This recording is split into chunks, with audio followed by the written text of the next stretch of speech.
If you were at last night's council meeting, you know we've got to cut 5 full-time positions, and we have to eliminate some programs so we can balance the budget for next year. Why is our budget so out of balance? Among other things, our insurance premiums went through the roof with claims from police and public works. So the whole city has to suffer because those guys are always so careless? Hey, my guys are just doing their job out there. Police work's very dangerous, so we crack up a few cars every now and then. Yeah, but those pursuit claims cost us a bundle to settle. And city council's upset because of all the negative press on the trench collapse. We were under a lot of pressure to get that water main fixed. The homeowners were on our case, and that trench collapse was purely an accident. Because of that employee death, our workers' compensation rates went up 75%. This is the 3rd year in a row our insurance premiums have gone up. My staff's pointing fingers at each other, assigning blame. I don't know what's going on. Something has got to change. I have a meeting this afternoon with Joe Williams over at Cottonwood to talk about our joint water project. They don't seem to have the problems we have with safety. I'm going to pick his brain and find out what they do differently.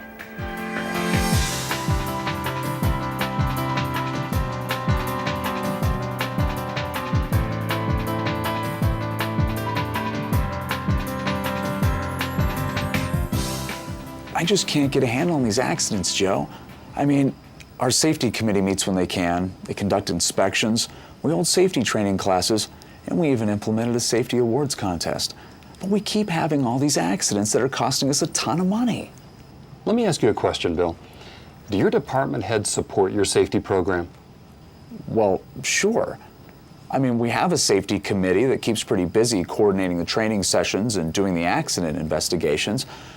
I think they do a decent job. But, Bill, your supervisors, your department heads, your city council, do they really buy into your safety program? I wasn't sure what Joe was getting at. Everyone supports safety, right? At first, Bill didn't understand what I was really asking. So I had to get him thinking about safety in a different way. I have an idea what might be happening in your city, Bill. Even though you offer all these safety programs, you may not have a positive safety culture. Safety culture? Is that some kind of new program? No, not at all. Safety culture is a value. It's the atmosphere within your organization that influences safe behavior.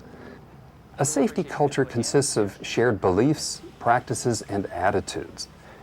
Cities and towns with positive safety cultures have made safety a core value, one that is identified and supported, ingrained in the organization from top to bottom, and practiced every day. That sounds time-consuming. How do you find the time to change everyone's attitude about safety? It's not all that time-consuming, Bill. In fact, you'll find that it saves time in the long run. It's about a commitment to doing what's right, to protect your employees and citizens from harm, to prevent accidents, and to minimize property damage. Bill needs to realize that there's more to preventing accidents than just establishing policies and procedures. Supporting a positive safety culture can result in many benefits, including 1, a reduction in the frequency and severity of accidents, 2, fewer injuries to employees, 3, substantial cost savings. Research shows that for every dollar you invest in safety, you can expect a $5 return on average in terms of reduced accident costs. 4, lower or more stable insurance rates. 5, increased productivity, meeting of performance goals, and better morale. And 6, improved public relations and citizen confidence. I can tell you really believe in this safety culture idea, but how do you get buy-in from all your employees, especially the department heads? We had some challenges in the beginning, and occasionally still do. Our public works manager was a little resistant to change. You know, the "we've always done it this way" mentality, making excuses, blaming everyone else for an accident instead of trying to find the root cause. I have a department head like that. How did you get him to come around? It didn't happen overnight.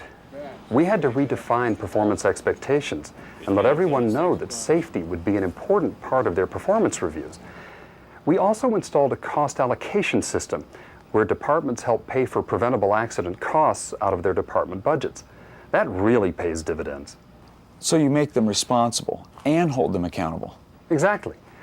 We provide clear expectations that safety is everyone's responsibility. All accidents are investigated and reviewed. If they're preventable, we take measures to keep them from recurring. I explained to Bill that in addition to establishing responsibility and accountability for safety performance, there are some other things he can do to create a positive safety culture. First, communicate your commitment to your safety program. Be genuinely concerned about preventing accidents and make sure all employees are aware of your commitment. In your weekly management meetings, include a review of recent incidents. Have the responsible manager outline the contributing factors and discuss preventative measures.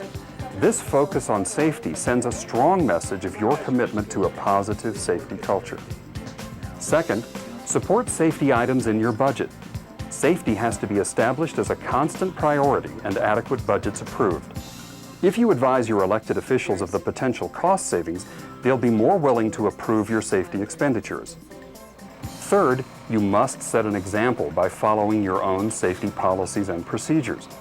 When in the field, make sure you wear your hard hat, vest, and other required equipment, and solicit feedback from workers to ensure they have the right tools to work safely. Fourth, provide support to your employees who are assigned risk management and safety responsibilities. Give regular feedback to your safety coordinator and safety committee and make sure they are empowered to implement your safety policies. Encourage employee participation in your safety program. Openly solicit their ideas and feedback on improving safety. And finally, you need to be involved in your safety program. I routinely pop in on our safety committee meetings to show my support for their efforts. Last month I attended our annual awards luncheon and handed out safety certificates. And I constantly reinforce our safety values to our employees at all levels. Doesn't sound too overwhelming. It's really not. Oftentimes, it's the little things you do that go a long way in enhancing your safety culture. Employees remember your actions, and they know whether you're being sincere. As we continued to talk, I began to see that a positive safety culture really does begin at the top. Joe and I then got to talking about specific accidents we've each had and how they were handled. I started off with the ladder injury that we had last summer. While trying to cut costs last year, we issued a directive to minimize driving to save fuel. Our Parks and Rec supervisor communicated this goal to all of his employees. Later that day, a seasonal employee was instructed to trim a tree but didn't have the right ladder. Trying to save gasoline, she decided not to drive back to the shop and get a taller ladder. Needless to say, she fell off the ladder, broke her leg, and ended up costing the city a lot of money in medical expenses and lost work time.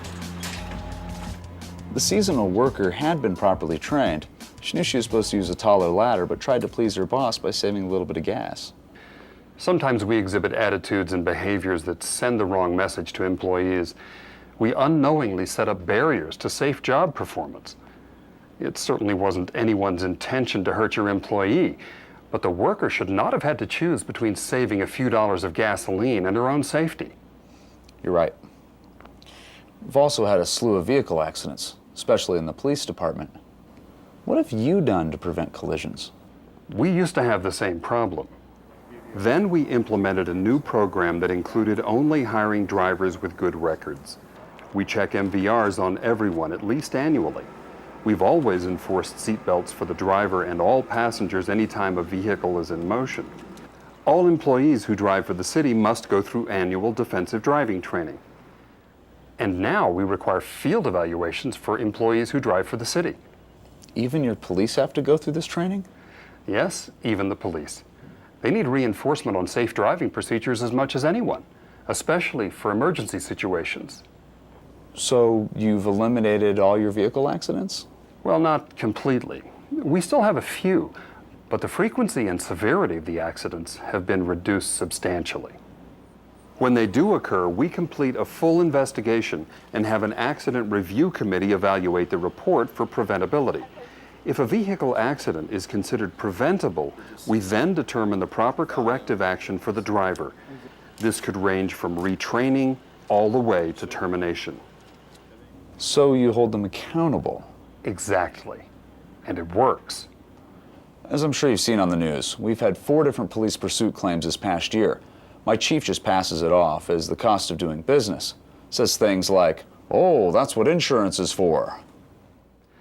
A department with a weak safety culture often overlooks vehicle safety rules. They don't see the link between safety and the protection of property and people's rights. This type of negative behavior is a direct reflection of the culture that management has helped establish, or at least has allowed to continue. If you allow a culture to exist where there is little or no accountability for accidents, they will continue to happen with regularity. Until the safety culture is improved, vehicle accidents will continue, employees will be injured, and your insurance premiums will escalate. I know the police have a dangerous job dealing with the criminal element, and at times they put their lives on the line. But Joe, your city doesn't seem to have many accidents. Why is that? I believe it's our safety culture. We all subscribe to a culture of protecting our citizens and community while still looking out for the well-being of our employees and the care of our equipment. We pride ourselves on keeping up with current trends in law enforcement, and it starts at the top with my chief and his command staff. They provide continuous training to their supervisors and employees and monitor their safety performance. So your officers never pursue anyone? Occasionally, but we make sure it's only for serious offenses. We have a tight pursuit policy, and every pursuit is reviewed and critiqued. If the policy is violated, we hold staff accountable. But don't some officers resist the policy? We had a few bad attitudes on third shift, and we eventually had to terminate one guy who just wouldn't follow our policy. We also had to make some adjustments with our supervisory staff, but once they got the message, our safety culture improved dramatically. I realize that every city or organization already has a safety culture, either good or bad. At the city of Cottonwood, Joe and his staff have developed a positive culture. At our city, it's not quite there yet. Since we're talking about accidents, I knew we had to bring up our fatal trench collapse. After all, we did get statewide media coverage, and it wasn't pretty. Last year's water main break affected about 5,000 citizens, and many were very irate. Our city crew responded quickly and determined they had to excavate a bigger area than expected. Unfortunately, they left the shoring equipment back at the shop. Their supervisor, frustrated by the angry homeowners at the site, told his crew, whatever it takes, get the water back on by 5 o'clock. So the crew pressed on without the right tools or protection. When the trench wall collapsed, Jim Harris, a 6-year city employee, was buried in mud. By the time rescuers got him out, he was already dead. Because we cut corners, we lost a good man. Still didn't get the water back on until the next afternoon. I remember reading about the accident in the paper. Didn't some of your employees speak out against your city's attitude towards safety? That's right. One of them told the reporter when things get hectic, management doesn't care about safety. He said, when citizens complain, the rules go out the window and it's all about getting the water back on. Is that true, Bill? Obviously, none of us want to see an employee hurt or killed. But I can see in our attempt to get the water back on quickly, we overlooked our commitment to safety.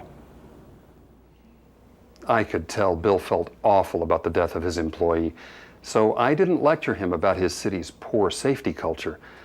Here at the city of Cottonwood, we don't take shortcuts for any job, especially for something as hazardous as working in a trench. Our safety procedures require appropriate sloping, shielding, or shoring for any excavation deeper than 5 feet. One of our employees came up with a great idea to design a special trailer to hold the trenching equipment we need, including all the safety gear. When we get a report of a line break, we simply hook up the trailer to one of our trucks. It saves time, money, and lives. What's the lesson here? If safety is a value, it won't be disregarded when there is pressure to get a job done quickly.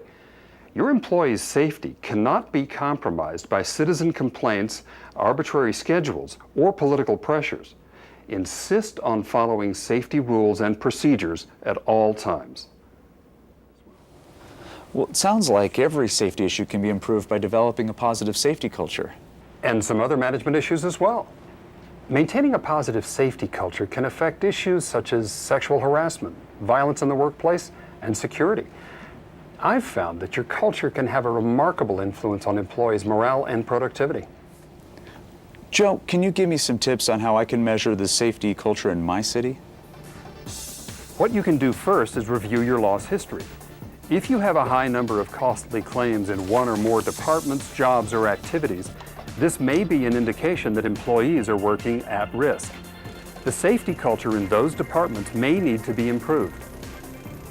You may need to evaluate your accident reporting and investigation procedures to make sure the root causes of accidents are being correctly identified.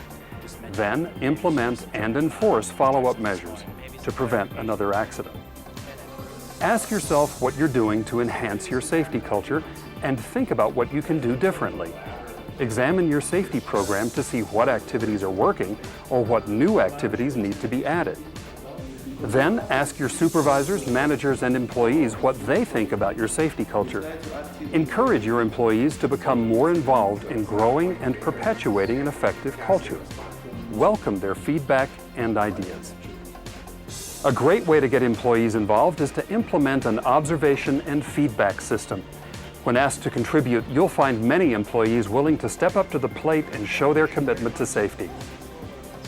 Once you identify where improvements may be needed, make a plan to implement changes.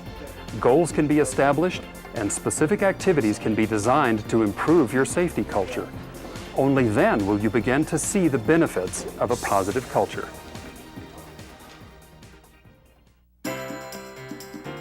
Joe, you've been a big help today, and I've learned a great deal. But before I get back to work, can I review a few of the key points we've discussed? Sure, Bill. Great. A safety culture is a value. It's the atmosphere within your organization that influences safe behavior.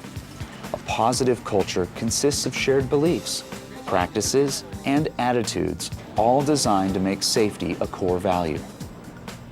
Entities with strong safety cultures experience a number of benefits, including a reduction in accidents, fewer injuries to employees, substantial cost savings, lower or more stable insurance rates, increased employee productivity and improved morale, and improved public relations and citizen confidence.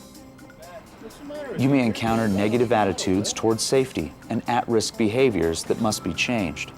But by redefining performance expectations and holding managers, supervisors, and employees accountable for safety, a positive safety culture can be developed.